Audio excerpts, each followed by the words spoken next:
오늘 함께 나눌 하나님의 말씀은 구약성경 사무엘하서 15장의 말씀입니다. 우리 11월에 행사들이 있어서 잠시 다른 말씀들을 나누었고 다시 사무엘하서로 돌아왔습니다. 오늘 함께 나눌 말씀의 본문은 사무엘하서 15장 17절에서 37절까지의 말씀인데, 이 시간 우리 함께 읽기는 24절부터 29절까지 말씀을 한 절씩 교독해서 읽도록 하겠습니다. 24절 제가 먼저 읽습니다. 보라, 사독과 그와 함께한 모든 레위 사람도 하나님의 언약궤를 메어다가 하나님의 궤를 내려놓고 아비아달도 올라와서 모든 백성이 성에서 나오기를 기다리도다.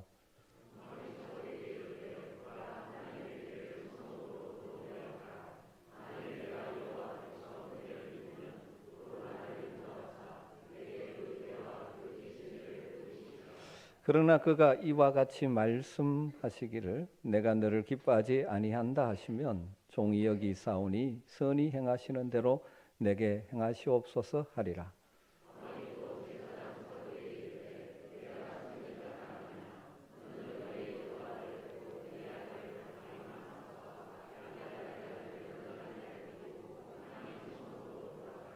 너희에게서 내게 알리는 소식이 올 때까지 내가 광야 나루터에서 기다리리라 하니라. 사독과 아비아달이 하나님의 궤를 예루살렘으로 도로 메어다 놓고 거기 머물러 있으니라. 아멘. 우리가 인생을 살아가면서 그런 일이 없겠지만 실제 삶의 때로는 고통과 어려움의 시기를 만날 때가 있습니다. 내가 잘못한 결과로 당하는 고통일 수도 있고, 내가 잘못한 선택으로 말미암은 그런 결과일 수도 있고, 때로는 그것과 상관없이 찾아오는 인생의 어려움과 고통일 때도 있습니다. 그런데 중요한 것은 그 고통의 시기에 그 상황에 대해서 우리가 어떻게 반응하느냐에 따라서 우리의 인생은 많이 달라집니다. 고통의 때에 잘못된 반응을 하게 되면 더 악화되어지죠. 좌절하고 실패하고 주저앉게 되는 경우가 많이 있습니다. 그러나 고통의 때 제대로 믿음의 반응을 하는 사람은 다시 일어설 수 있고 회복될 수가 있습니다. 사무엘사 15장에는 아들 압살롬의 반란으로 인해 다윗이 지금 예루살렘으로부터 도피의 길을 출발하는 내용입니다. 다시 광야의 길로 떠나는 다윗의 모습, 외형적으로 보면 참으로 처량해 보이지만 왕이었던 그가 모든 것을 잃어버리고 도피하는 처량한 모습이지만 사실 그 내면을 보면 다윗이 다시 영적으로 회복하는 길을 출발하게 된다는 것을 보게 되어집니다. 광야가 어떤 곳이었습니까? 다윗에 있어서 광야는 자신의 인격이 형성되었던 곳입니다. 사울왕의 위협을 피해서 광야길을 돌아다니면서 그는 하나님과 깊은 교제를 하면서 하나님과의 만남 속에서 신앙 인격을 다듬어 왔었습니다.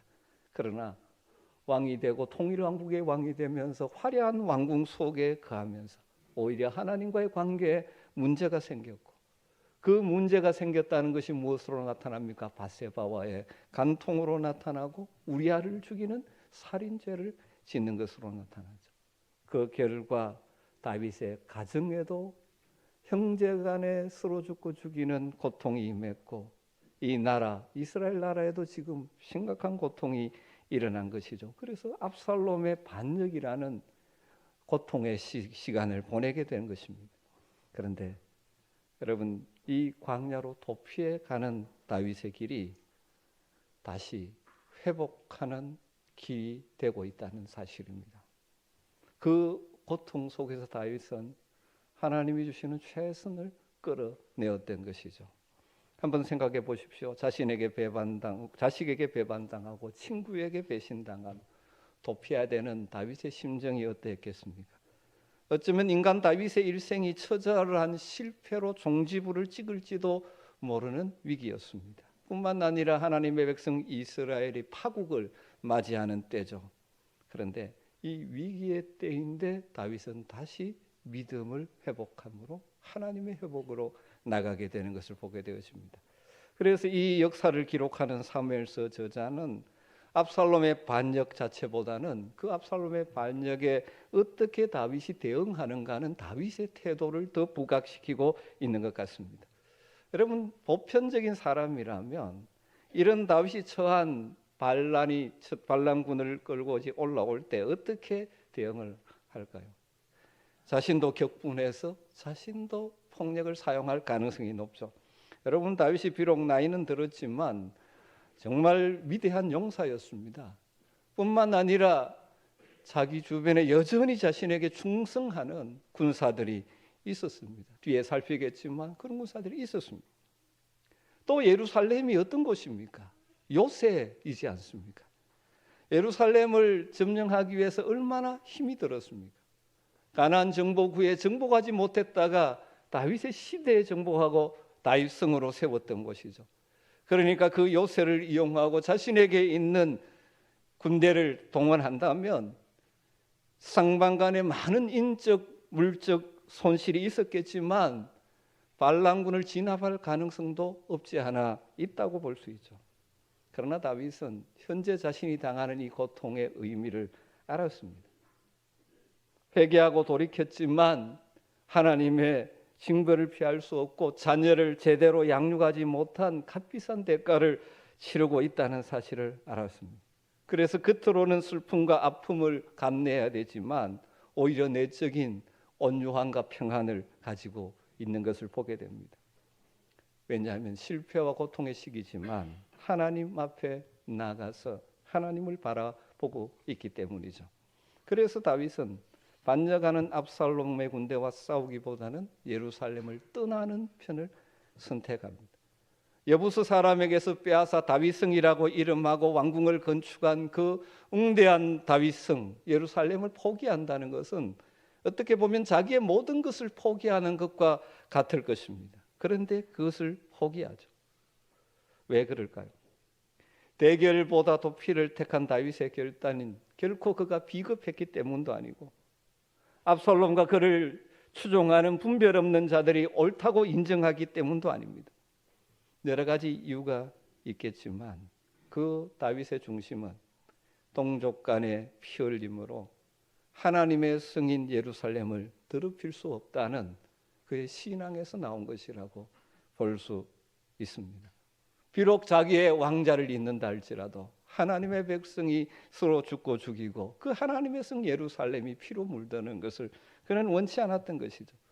이것은 어쩌면 다윗의 일관되는 자신의 인생 가치책에 첫 번째는 무엇보다 이것이 하나님께 영광이 되는가, 두 번째는 백성에게 유익이 되는가, 그리고 나서 자신의 안전을 생각하는 자신의 가치체계를 따라 선택한 것이라고 볼 수 있죠. 다윗은 왕권에 집착하지 않았습니다. 사랑하는 성도 여러분, 우리가 살고 있는 이 땅의 현실은 수단 방법을 가리지 않고 성공을 꿈꾸는 자들이 많은 시대입니다. 그러나 우리가 이 세상에 살지만 하늘의 시민인 우리들은 달라야 하는 것입니다. 분별력이 필요합니다. 믿음의 가치로 세상을 살아야 합니다.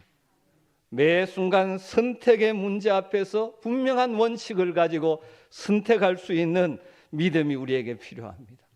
다윗처럼 첫째는 이게 하나님께 영광이 되는가? 두 번째는 공동체 교회의 성도의 유익이 되는가를 먼저 생각하는 그런 하나님의 사람들이 되시기를 주님으로 축원합니다. 그런 선택이 때로는 외형적으로 손해고 고통일지 모르지만 결국 살아계신 하나님께서 그 인생을 회복시켜 주시고 책임져 주시는 것입니다. 이 땅의 많은 사람들은 심지어 교회 안에 믿음으로 산다고 말은 하지만 신실한 믿음을 잃어버린 사람들은 그 선택에 있어서 자기의 의를 드러내기 위해서, 내가 이런 존재야 존재감을 드러내기 위해서, 때로는 자기의 잘못을 은폐하기 위해서, 자기의 유익을 위해서 하나님의 영광과 공동체 유익을 뒷전으로 해버릴 때가 참 많습니다. 세상에서도 그런 일들이 정치에서 얼마나 많이 일어납니다. 안타깝게도 하나님의 백성이라는 교회 안에서도 여러 가지를 결정하고 할 때 정말 이게 하나님의 영광이냐, 공동체 유익인가 보다, 내게 얼마나 유익한가를 생각할 때가 참 많죠. 그래서 결과적으로는 하나님의 영광을 가리고 자신도 고통스럽고 많은 사람에게 상처를 주는 일들이 지상 교회 가운데는 일어나는 것이죠. 사랑하는 성도 여러분, 분명한 믿음의 가치 체계를 따라 선택하며 살아갈 수 있는 지혜가 있기를 주님으로 축원합니다. 다윗이 이 도피의 길이 회복의 길인데, 이 말씀 가운데 저는 세 가지, 크게는 두 가지 연결되는 두 가지와 한 가지, 세 가지가 회복의 역사가 일어났다고 볼 수 있습니다. 첫 번째가 하나님 중심의 신앙을 다윗이 다시 회복했습니다. 이건 또 다르게 표현하면 겸손의 회복입니다. 반역이 일어났습니다. 그때 한두 명이라도 자기 편으로 더 포섭하여 자기 세력을 확장시키는 것이 보편적인 생각이지 않습니까? 어떻게든 내 편을 노려야 이길 수 있지 않습니까? 압살롬은 그러기 위해서 자기가 반역을 일으키는 자리에 유력 인사, 이스라엘의 유력 인사 200명을 초청해서 자기 편으로 만들어 버렸습니다. 그런데 다윗은 오늘 19절 이하에 보면 외국인 용병 건의대 600명의 용사를 지휘하는 이때에게 다윗을 따르겠다고 하는데 선택의 기회를, 자유를 주고 오히려 새 왕을 섬기라고 권하는 모습을 보게 됩니다. 19절부터 20절 말씀입니다. 그때 왕이 가드 사람 이때에게 이르되 어찌하여 너도 우리와 함께 가느냐? 너는 쫓겨난 나그네니 돌아가서 왕과 함께 내 곳에 있으라. 너는 어제 왔고 나는 정처 없이 가니 오늘 어찌 너를 우리와 함께 떠돌아다니게 하리요? 너도 돌아가고 내 동포들도 데려가라. 은혜와 진리가 너와 함께 있기를 원하노라 하니라. 그럼 이때가 다윗을 따릅니다. 이때는 유대인이 아닙니다. 가드 사람입니다. 아마 가드의 좀 족장 같은 게죠. 그를 따르는 군대가 600명이나 있습니다. 무슨 이유인지 모르지만 다윗의 왕국에 와서 지금 용병 역할을 하고 있습니다. 반란이 일어났습니다. 그런데 다윗이 이때가 다윗을 따른다고 할 때 다윗이 선택권을 주는 거죠. 그런데 다윗 이때가 어떻게 합니까? 목숨 걸고 다윗을 따르는 것이죠. 그들이 다윗에게 충성했다는 것은 아마 다윗이 수년간 그들과 좋은 관계를 유지했음을 보여주죠. 후에 이때의 충성심이 보상받아서 압살롬과 마지막 전투 때 다윗 군대의 3분의 1을 통솔할 권한, 지휘관으로 그를 세우는 것을 보게 됩니다. 그런데 저는 이 말씀을 묵상하면서 그런 생각을 합니다. 사무엘서 기자가 왜 이것을 기록에 남겨놓고 있는가? 한번 보십시오. 그동안 다윗에게 수많은 덕을 입었고 도움을 받았던 유대인들이 대세를 따라 압살롬에게 가서 반역에 동참하는데 이방인이고 용병인 이때가 다윗에 충성하는 아름다운 모습을 지금 대조해 보여주고 있는 것이 아닌가, 그런 생각을 해봅니다. 여러분, 우리가 살고 있는 이 시대 사회에도 마찬가지 현상들이 일어납니다. 자기의 유익을 따라 신의를 아무렇게나 벗어던지는 사람이 있는가 하면 눈에 보이는 손해와 희생을 무릅쓰고 충성하는 신실한 사람들이 존재합니다. 여러분, 하나님의 사람들은 신실하신 하나님을 닮아가는 자들이기에 신실한 자들이 되어야 될 줄로 믿습니다. 그리고 더 나아가서 하나님의 뜻이 어디에 있는가를 분별할 수 있어야 되죠. 그 다음 사건, 오늘 읽은 말씀에 보면 다윗이 이제 기드론 시내를 건너서 광야 길로 나가려고 하니까 제사장 사독과 함께한 레위인들이 하나님의 언약궤를 메고 나와서 백성을 기다리고 있습니다. 다윗을 기다리고 있습니다. 그때 다윗이 어떻게 반응합니까? 그 언약궤를 가지고 온 제사장과 레위 사람들에게 언약궤를 다시 제자리에 돌려놓으라고 명령합니다. 그리고 그 명령과 함께 그의 신앙을 고백하죠. 여기에서 다윗의 신앙이 회복되고 있다는 것을 보게 되어집니다. 25절과 26절 말씀을 한번 주목해 보십시오. 왕이 사독에게 이르되 보라, 하나님의 궤를 성으로 도로 메어가라. 만일 내가 여호와 앞에서 은혜를 입으면 도로 나를 인도하사 내가 그 궤와 그 계신 데를 보이시리라. 그러나 그가 이와 같이 말씀하시기를 내가 너를 기뻐하지 아니한다 하시면 종이 여기 있사오니 선히 여기시는 대로 내게 행하옵소서 하리라. 무슨 말입니까? 언약궤가 함께 한다는 것은 다윗이 하나님께 인정받은 정통이라는 것을 드러낼 수 있는 것입니다. 하나님의 사람 다윗은 언약궤를 가지고 나와서 내가 정통이다, 내가 하나님이 세우신 왕이다, 그렇게 주장하지 않습니다. 하나님의 언약궤는 정한 장소에 있어야 된다. 하나님의 백성을 위해서 두신 것이다. 나 개인을 위한 것이 아니다라고 생각하는 것이죠.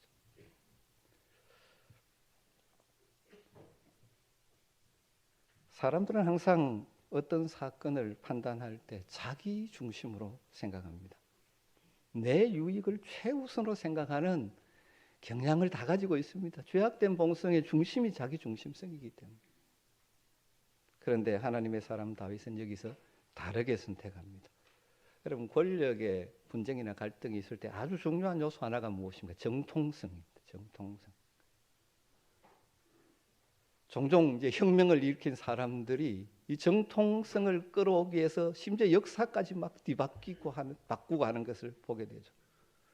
특별히 이스라엘에서 언약궤는 누가 정통성이 있느냐의 중요한 근거가 될 수 있는 한 가지입니다. 그런데 다윗은 언약궤를 들고 나왔는데 갖다 놓으라고 합니다.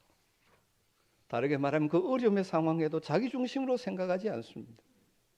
왕인 자신이 이스라엘의 중심이라고 생각하지 않는 것이죠. 다르게 말하면 하나님이 진짜 왕이라고 생각하는 것입니다. 자신이 쫓겨가는 그곳에 그러기 때문에 언약궤가 따라가야 될 이유가 없다는 것입니다. 여러분, 사실 이렇게 생각하는 것은 참 쉽지 않은 일입니다. 목사인 제조사다 모든 생각을 나 중심으로 할 때가 참 많습니다. 내게 유익한가, 내게 손해인가를 따라서 결정할 때가 많습니다. 다르게 말하면 하나님 중심이 아닐 때가 많습니다. 무엇이든지 이용해서 자신의 유익을 얻으려는 사람들이 많은 세상입니다. 심지어 하나님을 믿는다고 하면서 하나님도 내 유익을 위해서 이용하려고 하는 사람들이 많은 세상입니다. 여러분, 다윗은 그렇게 하지 않는 것입니다. 이게 무엇입니까? 하나님 중심의 신앙을 회복했다는 것입니다. 하나님이 진짜 왕이심을 인정하는 것입니다. 그래서 하나님께서 회복시켜 주시면 감사하고, 그렇지 않더라도 나는 하나님 중심으로 선택한다는 것이죠. 이런 다윗의 행위가 확실한 신앙에서 나온 것임을 뒤에 나오는 그의 고백에서 우리가 확인할 수 있죠. 만일 내가 여호와 앞에서 은혜를 얻으면 도로 나를 인도하사 내게 그 궤와 그 계신 데를 보이시리라. 하나님의 은혜를 기대하는 것이죠. 그리고 하나님이 은혜를 베푸시면, 역사하시면 나를 회복시켜 주실 수가 있다. 그러나 그가 이와 같이 말씀하시기를 내가 너를 기뻐하지 아니한다 하시면 종이 여기 있사오니 선히 여기시는 대로 내게 행하옵소서 하리라. 하나님, 만약 내가 이제 너를 기뻐하지 않는다 하면 하나님 선히 여기시는 대로 나는 행하겠다. 쉽게 말하면 이 고백은 다윗은 하나님을 자신의 뜻대로 움직이는 분이 아니라는 거죠. 우리는 신앙생활을 종종 착각할 때 있습니다. 우리가 하나님을 내 뜻대로 움직이려고 하는 경우가 많습니다. 여러분, 그러나 깊이 생각해 보십시오. 그게 우리의 삶의 최선이 절대 아닙니다. 왜냐하면 내 뜻과 내 생각은 항상 제한되어 있고 한계가 있습니다. 여러분 돌아보면 그때는 이게 참 좋을 것이라고 생각하는데 나중에 보면 그게 아닌 것을 볼 때가 참 많죠. 여러분, 우리 인생의 최선은 무엇인지 아십니까? 하나님의 뜻이 우리의 삶에 이루어지는 것이 최선입니다. 하나님께서 선하게 여기시는 대로 이루어지는 것이 우리의 삶의 최선이라는 것입니다. 그래서 우리가 찬양하죠. 내 주여 뜻대로 행하시옵소서. 여러분, 이 고백의 핵심은 무엇입니까? 하나님이 우리 인생과 역사와 내 삶의 주인이심을 선언하고 하나님의 섭리와 은혜를 기대하며 사는 하나님 중심의 신앙. 다윗이 그전에는 그렇게 살았습니다. 그러나 왕이 된 후에 자기에게 모든 권력이 집중되어지고 사람들이 높일 때 자기도 모르게 자신이 왕인 것처럼 하면서 하나님의 뜻보다는 인간의 생각을 따라 행동하다가 넘어졌었죠. 이 도피의 길을 걸어가면서 다윗은 다시 하나님 중심의 신앙을 회복하는 것입니다. 이 위기를 통하여 하나님 중심의 신앙, 그렇게 다르게 말하면 겸손을 회복한 것이죠. 또 한 가지 다윗의 회복이 있습니다. 그것은 기도의 회복입니다. 울면서 예루살렘을 눈물을 흘리며 예루살렘 성을 떠나 광야로 가는 다윗. 이 감람산 길을 머리를 가리고 맨발로 가면서 그는 한 가지 충격적이고 슬픈 소식을 듣게 됩니다. 그것은 다윗의 모사, 요즘식으로 말하면 핵심 참모였다. 다윗에게 많은 다윗의 의논이 대상이 되었던 아히도벨이 압살롬의 반역에 동참했다는 소식입니다. 다윗의 마음이 무너졌던 것 같습니다. 다윗과 아히도벨은 평생 함께한 친구였습니다. 그리고 아히도벨의 정치적 지략이 범상했기 때문에 그의 조언을 들어가면서 아마 중대한 정책을 결정하며 왕의 역할을 했던 것 같습니다. 반란이 일어난 밤 아히도벨은 다윗을 배신했습니다. 왕국의 미래가 이제는 압살롬에게 있다라고 판단했기 때문이겠죠. 어떻게 보면 겉으로는 지혜로운 현자로서의 명성을 가지고 있지만 궁극적으로 아히도벨은 자기의 이익을 먼저 생각하는 존재였던 것입니다. 다윗이 잘 나갈 때 다윗에게 모든 것을 걸었죠. 왜 그렇게 합니까?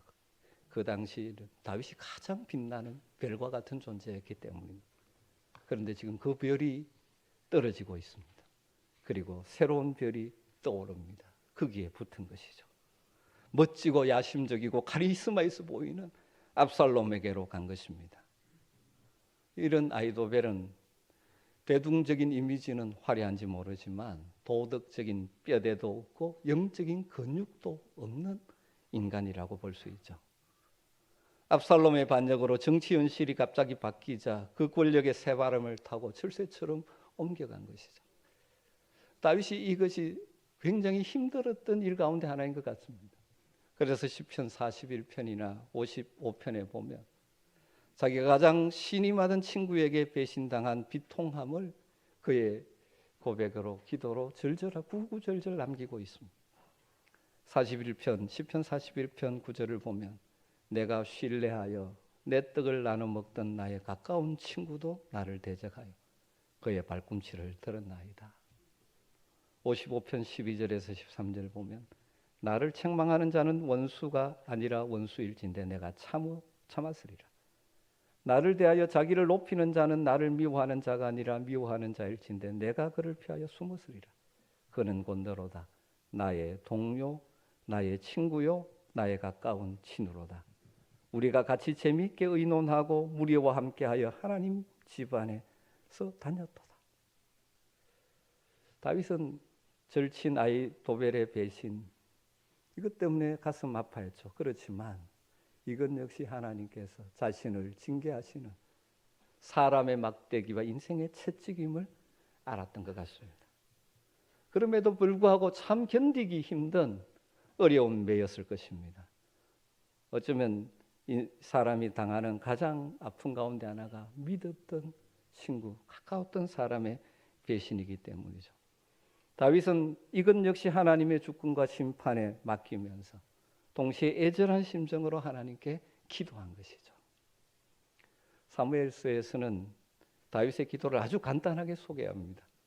여호와여 원하옵건대 아히도벨의 모략을 어리석게 하옵소서. 아히도벨의 지략을 잘 알고 있습니다. 다윗은. 그래서 하나님께서 간섭하지 않으면 소망이 없다는 것을 알았습니다. 그래서 하나님께 기도하는 것입니다. 여호와여 원하옵건대 아히도벨의 모략을 어리석게 하옵소서. 저는 이 사건을 보면서 다윗의 이 도피의 길, 광야의 길이 기도 회복의 길이었다는 사실을 다시 한번 생각하게 됩니다. 그가 왕으로 호의호식할 때 기도를 잃어버렸던 것 같습니다. 사실 다윗의 주특기가 기도였지 않습니까? 어려움에 사울왕을 피해 다닐 때 그가 그 모든 상황을 이겨낼 수 있었던 열쇠가 기도였지 않습니까? 그래서 늘 순간순간 여호와께 묻자와 아뢰되, 이것이 다윗의 트레이드 마크와 같은 것이었지 않습니까? 그런데 왕이 된 후에는 이런 기도를 잃어버렸어요. 아마 지략이 뛰어난 아히도벨과 같은 사람의 조언을 구하는 것이 하나님께 기도하는 것보다 더 쉬웠을지 모릅니다. 그러나 이 광야의 길을 걸으면서 다시 하나님께 기도하기 시작하죠. 그의 삶의 정수였던 기도 생활을 다시 회복한 것입니다. 여러분, 놀랍게도 다윗의 기도를 하나님께서 응답해 주셨습니다. 그의 또 다른 고문인 아렉 사람 후세가 도피하는 다윗 앞에 나타났습니다. 옷을 찢고 흙을 머리에 덮어쓰고 다윗을 맞으러 나옵니다. 그래서 어떻게 합니까? 다윗이 그를 소위 비밀 공작원 삼아서 압살롬의 신하인 것처럼 꾸며서 승으로 돌려보냅니다. 그가 정보를 모아 제사장들과 그의 아들을 통해 다윗에게 전달합니다. 그리고 마지 17장에 가보면 이 후세를 통해서 아히도벨의 모략을 깨트리죠. 다윗의 기도를 하나님이 응답하신 것입니다. 여러분, 다윗의 도피의 길, 광야의 길, 그에게는 가슴 아픈 길이요, 슬픔의 길이요, 고통의 길이었지만 한편으로 그 길은 기도를 회복한 복된 길이었고, 그 결과 마지막 다시 하나님의 회복을 경험하게 되는 것이죠. 사무엘서는 그의 기도를 아주 간단하게 한 줄로 적고 있지만 시편을 보면 다윗의 기도가 회복되었음이 더 분명하게 드러납니다. 시편 3편에 보면 부제가 이렇게 되어 있습니다. 다윗이 그 아들 압살롬을 피할 때 지은 시. 다윗이 압살롬을 피할 때 지은 시가 시편 3편이라고. 이 시편 3편에서 다윗은 이렇게 기도하고 있습니다. 여호와여, 나의 대적이 어찌 그리 많은지요. 일어나 나를 치는 자가 많으니이다. 많은 사람이 있어 나를 대적하여 말하기를 그는 하나님께 구원을 받지 못한다 하나이다. 여호와여, 주는 나의 방패시요 나의 영광이시요 나의 머리를 드시는 자이시니라. 내가 나의 목소리로 여호와께 부르짖으니 그의 성산에서 응답하시는도다. 내가 누워 자고 깨었으니 여호와께서 나를 붙드심이로다. 천만인이 나를 둘러싸 진친다 하여도 나는 두려워하지 아니하리라. 여호와여, 일어나소서. 나의 하나님이여, 나를 구원하소서. 주께서 나의 모든 원수의 뺨을 치시며 악인의 일을 꺾으셨나이다. 구원은 여호와께 있사오니 주의 복을 주의 백성에게 내리소서. 처음에는 수많은 대적으로 인하여 주님께 부르짖고 있죠. 그들이 말합니다. 이제 다윗은 버림받았다. 근데 뭐라고 고백합니까? 주님이 나의 방패십니다. 나의 영광이십니다. 내 머리를 드시는 자십니다. 지금은 머리가 꺾였지만 다시 들어주실 줄 믿습니다. 그렇게 기도하는 가운데, 부르짖는 가운데 하나님께서 다윗의 마음에 평강을 주신 것이죠. 여러분, 그 상황 가운데서 누워 자고 깰 수가 있습니다. 잠을 잘 수가 있습니다. 구원은 하나님께 있음을 고백합니다. 말씀을 정리하십시다. 우리 인생에 고통의 현실이 없으면 좋겠지만 그런 일들은 일어납니다. 나의 의도와 상관없이 때로는 내가 잘못 선택하고 결정한 결과 우리는 아픔을 겪을 때도 있습니다. 중요한 것은 그때 어떻게 반응하느냐 하는 것입니다. 다윗과 같은 그 고통의 시기를 신앙 회복의 기회로 만든다면 복된 인생을 살게 될 것입니다. 다윗에게 광야의 도피의 길은 영적인 회복의 길이었습니다. 그는 하나님 앞에 다시 겸손하게 엎드렸습니다. 하나님만이 인생의 왕이시며 주권자임을 고백하며 하나님 중심의 신앙을 회복합니다. 또한 기도를 해보겠습니다. 기도를 통해 그 위기를 복의 기회로 바꾸게 된 것이죠. 잠 못 이룰 수밖에 없는 그 때를 하나님 주시는 평강 가운데 거하게 됩니다. 혹시라도 여러분 지금 인생의 고통의 시기를 지쳐가고 있는 분들 계십니까? 회복의 기회가 되기를 주님으로 축원합니다. 겸손을 회복하십시오. 하나님이 진정한 나의 왕이요 주인이심을 고백하며 하나님에게 맡기는 하나님 중심의 신앙을 회복하시기를 주님으로 축원합니다. 무엇보다 기도를 회복하십시오. 고통의 시기가 아니라도 마찬가지죠. 우리는 다윗이 왕궁에 갈 때처럼 편안하고 모든 일이 잘 될 때 자칫하면 우리는 놓치기가 쉽습니다. 여러분의 현재 신앙의 상태는 어떻습니까? 하나님 앞에 겸손하게 서 계십니까? 아니면 내가 이룬 일로 인하여 나는 이런 존재야 하며 어깨에 힘이 들어가고 교만의 모습을 혹시 가지고 있지는 않으십니까? 신앙이 내 중심입니까? 내 유익을 위해서 하나님까지도 이용하려는 어리석은 삶을 살고 있지는 않습니까? 하나님의 뜻이 이루어지는 것이 내 삶의 최선임을 인정하며 하나님 뜻 앞에 순종하기로 결단하는 은혜가 있게 되기를 주님으로 축원합니다. 여러분의 기도 생활은 어떻습니까? 여러분의 지혜와 경험만으로 모든 일을 결정하고 처리하는 피상적인 기도 생활에 빠져 있지는 않으십니까? 기도 생활의 회복이 필요합니다. 하나님의 도우심만이 우리의 삶에 진정한 승리를 가져다 주는 줄 믿습니다. 여러분, 지금 기도 생활이 살아 있습니까? 전에는 새벽을 깨우던 분들이 혹시라도 주저앉아 있지는 않습니까? 수요기도 금요일 기도에 나와 부르짖던 그 기도를 놓쳐버리고 있는 분은 없으십니까? 하루를 시작하면서 하나님께 하루를 맡기며 하나님의 도우심을 구하며 기도하며 시작했던 그 삶의 경건한 습관들을 혹시 놓치고 정신없이 그냥 세상에 흘러가는 대로 내 지혜와 경험만 가지고 모든 것을 선택하며 살아가고 있지는 않으십니까? 여러분의 기도가 회복되기를 주님으로 축원합니다. 하나님의 도우심만이 우리의 삶을 든든히 세울 수가 있습니다. 이런 회복의 은총이 저와 여러분에게 있기를 주의 이름으로 축복합니다. 기도하겠습니다. 하나님, 위대한 믿음의 사람 다윗도 무너졌던 적이 있습니다. 우리 역시 연약합니다. 주님, 우리에게 회복의 은총을 부어 주시옵소서. 겸손을 회복하게 하여 주시옵소서. 하나님 중심의 신앙을 회복하게 하여 주시옵소서.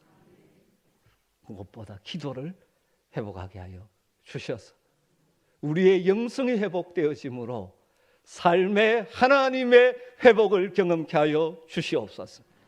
예수님의 이름으로 기도드리옵나이다. 아멘.